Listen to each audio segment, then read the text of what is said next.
இன்றே டவுன்லோட் செய்து உங்கள் ஃபேவரட் ஷோக்களை என்ஜாய் பண்ணுங்க.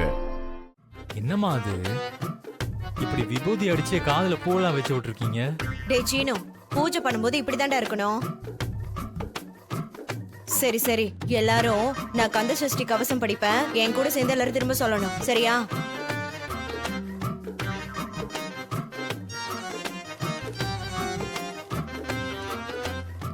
சஷ்டியை நோக்க சரவண பவனார், சிஸ்டரு குதவும் செங்கதிர்வேலோன்,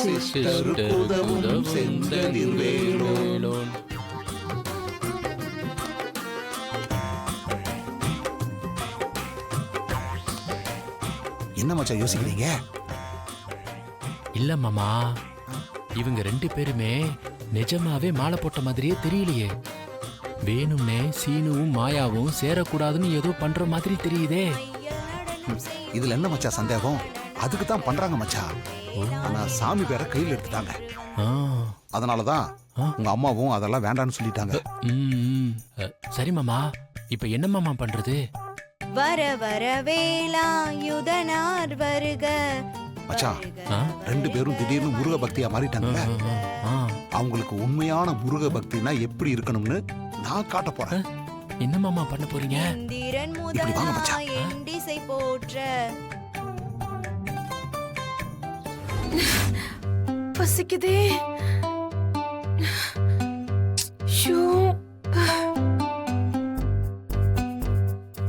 பார்வதி, என்ன இங்க உட்கார்ந்துட்டு இருக்க?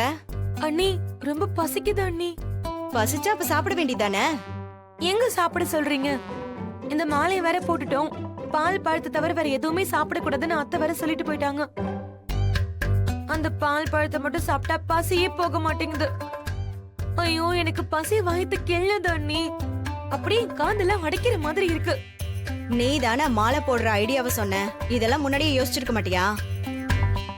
இப்ப என்ன பண்ண முடியும்? எனக்கும் தான் பசிக்குது. இது மட்டும் முன்னாடியே தெரிஞ்சிருந்தா யாருக்குமே தெரியாம மத்தியானம் முருங்கைக்காய் கத்திரிக்காய் போட்டு வச்ச சாம்பாரையும் அதோட கேப்பங்கழுகு கூட்டியும் ஒரு பொடி பிடிச்சிருப்பேன் நானு. இப்ப என்ன பண்ண முடியும்? பாலும் பழம் மட்டும்தான் சாப்பிட்டு வரத இருக்கணும். அண்ணி, இன்னைக்கு மருதமலைக்கு எப்படி போறது? என்னால நடந்தெல்லாம் போக முடியாது. நம்ம ஏன் நடந்து போனோம்? இங்க இருந்து கொஞ்ச தூரம் நடந்து போயிட்டு அங்கிருந்து வண்டி புடிச்சு போயிடலாம். அதனால எதுவும் சாமி குத்தம் ஆயிடாதா? நம்ம என்ன சும்மா பேச்சுக்கு தானே மாலை போட்டிருக்கோம். அதெல்லாம் சாமி குத்தெல்லாம் ஒண்ணும் ஆகாது. பத்மா, ஏய் பார்வதி, வாங்க. என்னங்க கடைக்கு போல? டேய், நம்ம ட்ரெஸ் எல்லாம் எடுத்து ஒரு பேக்ல சீக்கிரமா போய். பார்வதி, நீ நம்ம ட்ரெஸ் எல்லாம் எடுத்து முடிச்சு பேக்ல வை. போ, சீக்கிரம் போ. சீக்கிரமா எடுத்து வை. எதுக்கு ட்ரெஸ் எடுத்து வைக்க சொல்றீங்க? என்னப்பா விஷயம்? அது ஒண்ணு இல்லடா, நாங்க காஞ்சிபுரம் வரைக்கும் போலான் இருக்கோம். அப்படியே திருத்தணி மதுரை எல்லாம் போயிட்டு வந்துடுறோம். ஒரு 4 நாள் ஆகும். 4 நாளா? ஆமாடா, 4 நாள் தாண்டா. என்ன மருமகளே, புரியுது இல்ல? 4 நாள் நாங்க இருக்க மாட்டோம். புரியுது மாமா. என்ன விளையாடுறீங்களா? திடீர்னு வந்து இப்படி சொல்றீங்க? நீங்க இப்பதானே மருதமலைக்கெல்லாம் போயிட்டு வந்தோம். ஏய், மருதமலைக்கு போயிட்டு வந்தது உங்களோட வேண்டுதல். இப்ப நாங்க இந்த கோவிலுக்கெல்லாம் போறது எங்களோட வேண்டுதல் இல்ல மாமா? ஆமா மாமா. வேண்டுதலா? நானும் மாமாவும் உங்களை கூட்டிக்கிட்டு கோவிலா வரணும்னு வேண்டியிருக்கோம். சொல்லுங்க. ஆமா, நமக்கு இன்னும் 60 வயசு ஆகுது. இப்ப போய் கோயில் கோலன்னு சுத்துறதுக்கு 60 வயசுல போறதுதான் கஷ்டம். நடக்க முடியாது, மூச்சு வாங்கும். இப்ப நல்லா இருக்கும் போதே எல்லா கோயிலுக்கும் போயிட்டு வந்துடணும் இல்ல மச்சான்? ஆமா மாமா. இங்க பாருங்க, என்னால எல்லாம் எங்கேயும் வர முடியாது. ஏன் வர முடியாது? ஏங்க, புள்ளைய தனியா விட்டுட்டு என்னால வர முடியாது. ஏய், அவன் எங்கடி தனியா இருக்கான்? அவனுக்கு அவன் பொண்டாட்டி இருக்கா, அவ பாத்துக்குவாடி. நீ முதல்ல போய் துணியெல்லாம் எடுத்து வை, போ. என்ன சார் சொல்றீங்க? அவங்க என் வைஃப் சார். எங்களுக்கு கல்யாணம் ஆயிடுச்சு. அதுக்கான டாக்குமெண்ட்ஸ் எல்லாம் இருக்கா சார்? அதெல்லாம் மண்டபத்தில் வச்சு தான் கல்யாணம் பண்ணோம் சார். சார், அது மட்டும் போதாது சார். ஃபாரின் சிட்டிசன் நீங்க வந்து மேரேஜ் பண்ணா அதுக்கான லீகல் ப்ரொசீஜர்லாம் இருக்கு.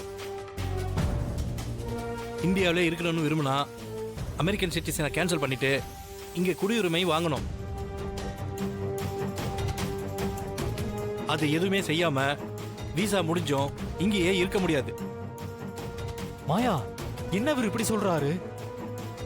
ஆமா ஜீனு, நானும் அதை மறந்துட்டேன். நம்ம இன்னும் மேரேஜ் ரெஜிஸ்டர் கூட பண்ணல. சார் இப்படி ஆர்கியூ பண்ணிட்டு இருக்காதீங்க. சட்டப்படி நான் செய்ய வேண்டியதை செஞ்சு தான் ஆகணும். மாயா நீங்க எங்க கூட வந்து தான் ஆகணும். என்ன சார் நீங்க? அவங்க என் வைஃப் சார், அனுப்பலாம் முடியாது சார். சீனு, நான் போறேன். மாயா, என்ன மாயா நீ இப்படி பேசுற? நான் சொல்றது கேளு.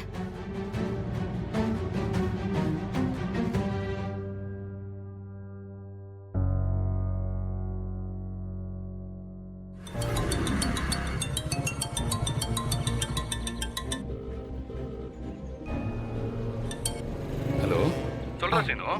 டேய் கதிர், எங்கடா இருக்க? நான் வீட்டுக்கு போயிட்டு இருக்கேன்டா. மாயாவை போலீஸ் கூட்டிட்டு போயிட்டாங்கடா. டேய், என்னடா சொல்ற? எதுக்கு? மாயாவோட விசா முடிஞ்சிருச்சுன்னு திரும்ப அமெரிக்காவுக்கு போக சொல்றாங்கடா. இப்ப மாயா அங்க? எம்பசி ஆபீஸ் தான் கூட்டிட்டு போயிருக்காங்க. இப்போ நான் அங்கதான் போறேன். நம்ம ஃபேமிலி வக்கீல் இருக்காருல்ல, அவர் உன் வண்டியில கூட்டிட்டு வந்துடுறியா? சரி, நான் போய் கூட்டிட்டு வந்துடுறேன், நீ போயிட்டே இரு. சரிடா, கொஞ்சம் சீக்கிரம் வந்துரு. ஹலோ, எங்க போற? நான் என் வைஃபை பார்க்கணும் மேடம். அதெல்லாம் பார்க்க முடியாது. மேடம், நான் உங்களோட ஹஸ்பண்ட் தான். அவங்கள பார்க்கறதுக்கு எனக்கு ரைட்ஸ் இருக்கு. பர்மிஷன் இல்லாம பார்க்க முடியாது சார். வாங்க சார். சீனு, என்னாச்சு சார்? சார், உள்ள மாயாவை பார்க்க விட மாட்டேங்கிறாங்க சார். மேடம், கோர்ட்ல இருந்து ஆர்டர் வாங்கிட்டு வந்திருக்கேன். பார்க்கலாம். கோர்ட் ஆர்டர் இருக்கு, பார்க்க விடுங்க. சரி சார், சீக்கிரமா பார்த்துட்டு போங்க. thank you, okay madam. வாங்க சார். மாயா,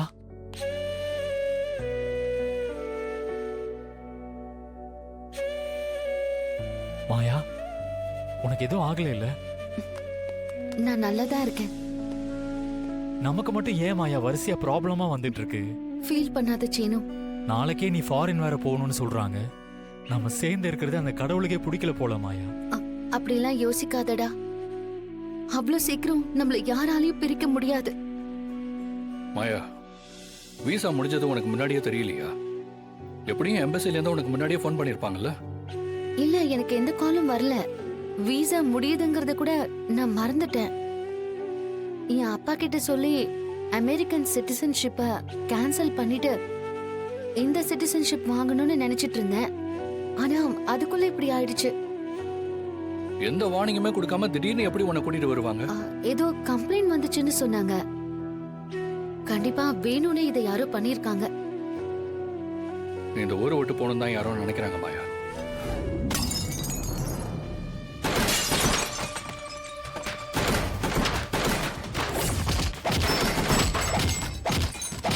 ஏய், என்ன பண்றீங்க?